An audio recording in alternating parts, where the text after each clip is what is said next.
I've been leery about sharing this next video only because we're streaming on Facebook, and I know Facebook is going to hit us pretty hard.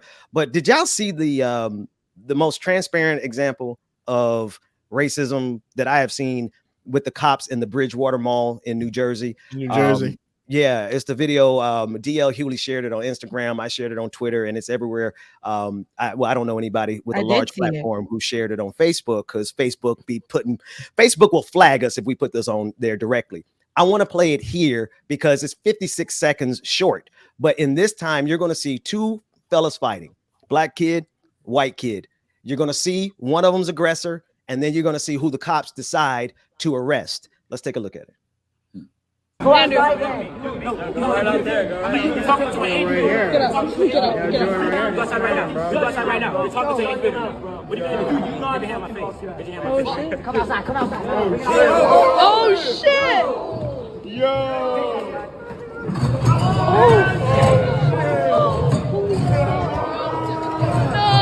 No, bro. Chill. Brian, get out. Brian, leave. Holy shit. Wow. Nah, nigga, what the fuck? Holy shit. Oh no. Holy fuck. It really. Yo, it's because he's black. Racially motivated. It's really bothering me about the people saying nigga in the background. I'm like, who is he black? What race are they? Or is he white? Because the way he's saying that is bothering me, but that's neither here or there. When I saw this video originally, when I seen it yesterday, it was posted by like a random page. And they were saying like, this is what racism looks like. I just watched it. I'm like, what is it? Racism looks like. This boy is getting worked. That's what I saw when I was first watching it. I'm like, somebody get the black boy out of there. I don't like that. And then when I saw the cops immediately come, almost take the white boy and remove him from the black kid into safety so that they can subdue the criminal, the thug, the man that is just a threat to everyone because of his skin color. The lady had to come over. You was over there subduing the white boy. You had to come over and put your little knee on his back, on his neck. Like just it's chilling. Like it. When I see this, I get really upset because somebody was saying, I mean, are we going to focus on the race here? You know, it's always people in the comment section talking about that. Are we going to focus on the race here, or are we going to look at police officers just abusing their power? I'm like, yeah, okay, police officers abuse their power. We know that, right? But when you look at this, look how they're abusing their power specifically towards the black child. Mm-hmm. They're coddling the white boy. That's all they're doing is coddling him. Yeah. Well, are you okay? Are you okay? F all that. You just basically just arrested this boy who, from what I'm understanding, what the white boy was bullying the black boy, and the black boy stands up for himself. Had his hand in his face. Clearly, you can tell who the aggressor is. Yeah, but of course, they're gonna arrest the black kid and pin him to the ground like he's a damn animal. He's a damn juvenile. You don't have to treat kids like that, man. You really don't. It's crystal. It's one of these things, man, that when people look at the people who see this and try to find an excuse, they were never going to see racism in the first place. And that's why I don't spend a lot of energy trying to explain it to folks no more. Right. Because y'all don't want to know. They don't care. They see this. And then there's people who try to make justifications for this. Now the black kid was arrested was cuffed for 30 minutes. They were both subsequently released. There's an investigation going on, et cetera, et cetera. But of course, the police are investigating themselves. And here, I mean, the guy is just standing there like the white kid, almost like, I can't believe I got away with that. But he did. Right. Cuffs were never placed on the white kid. And he's allegedly, he being the black child, he's allegedly suspended from going to the mall for, I think, 3 years or something like that, while the white kid got a slap on the wrist. This is allegedly. So, of course, they're still doing an investigation. And that's what really bothered me. We see how the extreme it goes when it goes to when it goes to reprimanding Black people, instead of just coming in to break up the fight, we're talking about police officers who are trained to do this. There's nobody with weapons. They're two kids fighting. So instead of coming in to break up the fight, this is what they do. And I'm pretty sure they've taken him to the area where they hold the kids, wrote him up, got him on the list for them all of that. While the white kid's parent probably came and picked them up. They probably communicated with the white kid's parents. I'm assuming this because I've seen this happen with my own eyes before as well. We covered a story of the white Karen lady at the Victoria's Secret. That's right. Bullying a Black woman. And when she went to go report it to the cops at the mall, they were saying, what can we do about this? And then they almost proceeded to say that the Black woman was causing the issues. And that's where it's problematic. It's just when you see Black, you see an issue. When you see Black, you see a threat. When you see a Black kid, you see a Black man. It's just immediately a threat. And we see this, our justice system, the people who are put in place to serve and protect us, they don't serve and protect Black people. They don't cover Black kids. Nothing at all. So it's really sad to see this. I hate that the kids are trained to put this on video, but at the same time, I love that we were able to see what we saw in broad daylight. I love that we've seen that.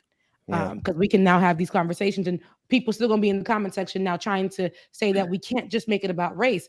Police officers do abuse their power. Police officers shouldn't do this to kids of any color, but the fact that they're constantly doing it to Black children is something that we should have the conversation instinctively. Instinct. That was instinct. That was what we saw, was pure instinct. You saw the loving police officer mother go over there and pat the little boy on the side and check and listen. She listened to him. She knelt down beside him, right? I think at one point they even patted the white kid. Their instinct was to protect and serve the white kid from the Black kid. When clearly in the video, it's the white kid. When the cops come around the corner, it is the white kid at the mall who is standing over, beating the Black kid. So anyway, people who don't want to see it, they just don't want to see it at this point. Yeah. Now, David, who you said Kanye is better than Coachella? Kanye crazy. Let's go with Coachella, because Kanye just off his rocker right now. I don't know what's going on. And I mean, I understand he's hurt, and that's what it is. He's hurt. He lost his mama. He lost his wife, and he's losing his family. He's a hurt man, but Ben can introduce it better. But it's not about the gossip. It's about how Kanye, well, that was a crazy. First of all, let's talk about how crazy that transition was. So that was a hard. That's all on Jane. It was a curve. None of the blame. Before we get to that story about Kanye, I think that the take that we have on it is totally different from it being gossip.